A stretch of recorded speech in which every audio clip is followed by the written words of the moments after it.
सलमान की सिकंदर हुई थी पायरेसी का शिकार, हुआ 91 करोड़ का नुकसान। नाडियाडवाला की कंपनी करेगी बॉलीवुड का सबसे बड़ा insurance claim. Kamal Haasan film विवाद पर सुप्रीम कोर्ट की कर्नाटका सरकार को लगी फटकार, कहा बंदूक तानकर फिल्म देखने से नहीं रोक सकते। पंजाबी सिंगर कैम्बी के गाने में दिखा न्यूड सीन, आईपीएल फिनाले में लगाया था सट्टा, कहा था पंजाब हारा तो न्यूड वीडियो शेयर करूंगा। विवेक अग्निहोत्री की बॉलीवुड एक्टर्स के तौर तरीकों पे दो टूक राय, आप शहंशाह नहीं, बॉक्स ऑफिस के नंबर्स हैं फर्जी। और सरकार ने बैन किए जिसके गाने, अब उस हरियाणवी सिंगर को मिला बिग बॉस 19 का ऑफर। नमस्कार दोस्तों, आप देखना शुरू कर चुके हैं top 5 controversies of the day. अब इन खबरों को हम आपके सामने विस्तार से रखने जा रहे हैं। साजिद नाडियाडवाला की company Nadiadwala grandson entertainment private limited ने अपनी फिल्म सिकंदर को हुए पायरेसी वाले नुकसान के लिए 91 करोड़ रुपए का इंश्योरेंस क्लेम दाखिल करने की प्रोसेस शुरू कर दी है। यह क्लेम बॉलीवुड के इतिहास का अब तक का सबसे बड़ा पायरेसी इंश्योरेंस क्लेम बताया जा रहा है। सलमान खान स्टारर फिल्म सिकंदर 30 मार्च 2025 को रिलीज हुई थी। बॉलीवुड हंगामा को एक सूत्र ने बताया कि कंपनी ने इंटरनल लेवल पर डिजिटल पायरेसी इंश्योरेंस कवर को लेकर चर्चा शुरू कर दी है। इसके लिए अर्नस्ट एंड यंग को ऑडिट सौंपा गया था, जिन्होंने अपनी रिपोर्ट में बताया कि पायरेसी से लगभग 91 करोड़ रुपए का नुकसान हुआ है। फिल्म इंडस्ट्री से जुड़े लोगों के मुताबिक ये आंकड़े बहुत सोच समझकर और विश्लेषण के बाद निकाले गए हैं। फिल्म की थिएटर रिलीज से पहले की कमाई की संभावनाएं क्या थीं, सीट ऑक्यूपेंसी डेटा कैसा था और इलाकों के हिसाब से कमाई में गिरावट और डिजिटल प्लेटफॉर्म्स पर पायरेटेड वर्जन की ट्रेसिंग के आधार पर यह वैल्यूएशन किया गया है। सूत्रों का कहना है कि 91 करोड़ का आंकड़ा कोई अंदाजा नहीं है, ये संभावित थिएट्रिकल और डिजिटल कमाई की एक्चुअल लॉस को दिखाता है। ऑडिट रिपोर्ट में बताया गया है कि फिल्म की पायरेटेड कॉपीज रिलीज के कुछ घंटों बाद ही टेलीग्राम ग्रुप्स और गैर कानूनी स्ट्रीमिंग साइट्स पर आ गई थीं। कुछ मामलों में तो रिलीज से पहले ही ये लीक हो चुकी थीं। लीक का मुख्य स्रोत तमिल रॉकर्स, मूवी रूल्स, फिल्मी जिला और कई सारे टेलीग्राम चैनल्स बताए गए हैं। ये सभी साइट्स और ग्रुप फिल्म के पूरे वर्जन को डाउनलोड करने और स्ट्रीमिंग करने के लिए उपलब्ध थे। सूत्रों ने यह भी बताया कि पायरेटेड वर्जन में कई ऐसे सीन थे जो थिएट्रिकल वर्जन में नहीं थे। इससे अंदाजा लगाया जा रहा है कि यह लीक सीबीएफसी क्लियरेंस के बाद हुआ, यानी इसमें इनसाइडर का हाथ हो सकता है। सुप्रीम कोर्ट ने एक्टर कमल हासन की फिल्म ठग लाइफ की कर्नाटका में रिलीज न होने पर कड़ी नाराजगी जताई है। कोर्ट ने कहा कि किसी को भी लोगों के सिर पर बंदूक तानकर फिल्म देखने से नहीं रोका जा सकता।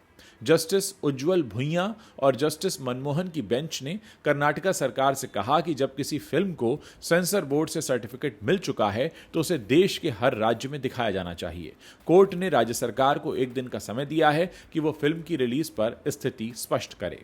दरअसल Karnataka film chamber of commerce ने मांग की थी कि जब तक कमल हासन माफी नहीं मांगते फिल्म रिलीज नहीं होगी।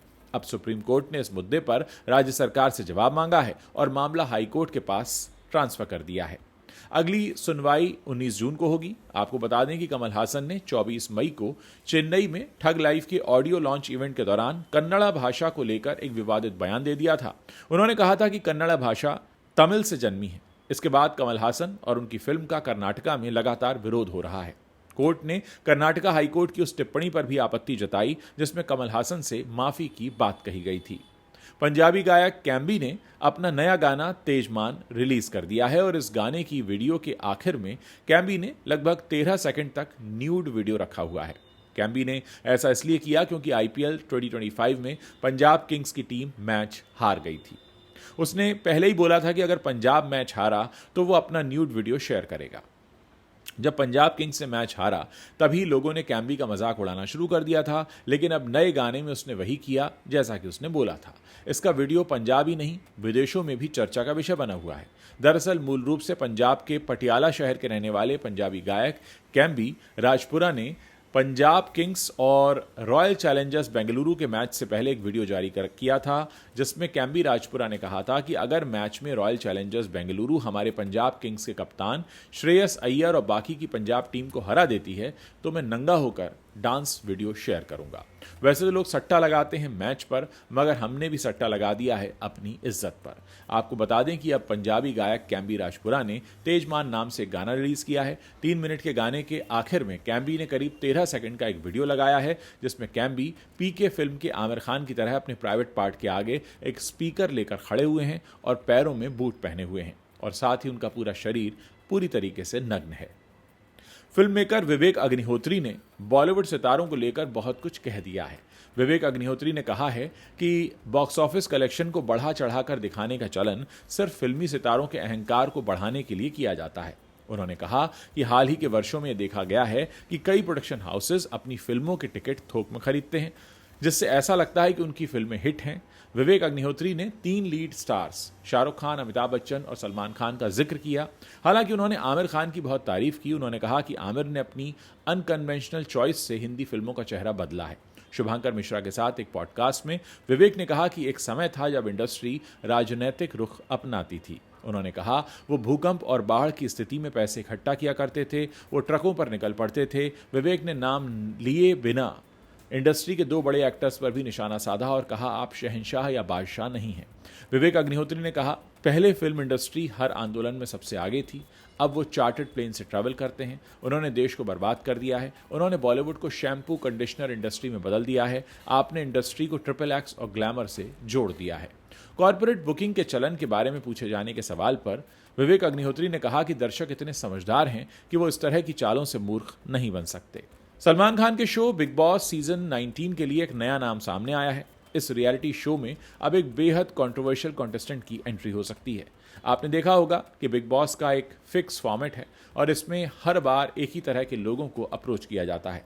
जैसे फिक्स होता है कि सलमान खान के शो में कुछ टीवी की बहुएं आएंगी, एक साधु आएंगे और कुछ इन्फ्लुएंसर्स के साथ एक हरियाणवी बंदा होगा, और वो डांसर, सिंगर या इन्फ्लुएंसर कोई भी हो सकता है। अब अपने इस फॉर्मेट को ध्यान में रखते हुए बिग बॉस सीजन 19 के लिए हरियाणवी सिंगर मासूम शर्मा को अप्रोच किया गया है। मासूम शर्मा हरियाणा में काफ़ी मशहूर हैं और उन्होंने अब तक कई सारे हिट गाने भी दिए हैं। इतना ही नहीं, उनके कई गानों को तो सरकार बैन भी कर चुकी है। दरअसल मासूम शर्मा पर आरोप है कि वो अपने गानों में गन कल्चर को प्रमोट करते हैं। ऐसे में उनके कुछ गाने सरकार ने यूट्यूब से हटा दिए हैं। जब उनको लेकर कंट्रोवर्सी हुई थी तो बिग बॉस के एक्स कंटेस्टेंट और इन्फ्लुएंसर रजत दलाल ने उन्हें सपोर्ट भी किया था। ऐसे में अगर singer Masoom Sharma big boss के सीजन 19 में आते हैं तो उन्हें फिर से रजत दलाल का सपोर्ट मिल सकता है। रजत दलाल के सपोर्ट से मासूम शर्मा आसानी से शो में आगे निकल सकते हैं। वहीं अभी तक ये कंफर्म नहीं हुआ है कि मासूम शर्मा शो में आने के लिए तैयार हैं या नहीं। तो दोस्तों, ये वो 5 ऐसी खबरें हैं जो कंट्रोवर्शियल हैं, एंटरटेनमेंट की दुनिया से आती हैं और इंटरनेट पर छाई हुई हैं। इसीलिए हमने इन्हें जगह दी है top 5 controversies of the day के अपने इस सेगमेंट में। अगर आपको ये वीडियो पसंद आ रहा है तो आप इसे अपने दोस्तों के साथ शेयर कर सकते हैं, और साथ ही नीचे कमेंट सेक्शन आपके लिए खुला है। आप वहां अपनी राय, सुझाव या शिकायतें लिख सकते हैं, ताकि हम आने वाले समय में आपको वो कंटेंट दिखा सकें जिसे आप देखना चाहते हैं। बाकी दोस्तों, अगर आपने अभी तक हमारे चैनल को सब्सक्राइब नहीं किया है तो आप अभी तुरंत हमारे चैनल को सब्सक्राइब कर सकते हैं, ताकि जब भी हम कोई नया वीडियो पोस्ट करें उसकी जानकारी आप तक तुरंत पहुंच सके।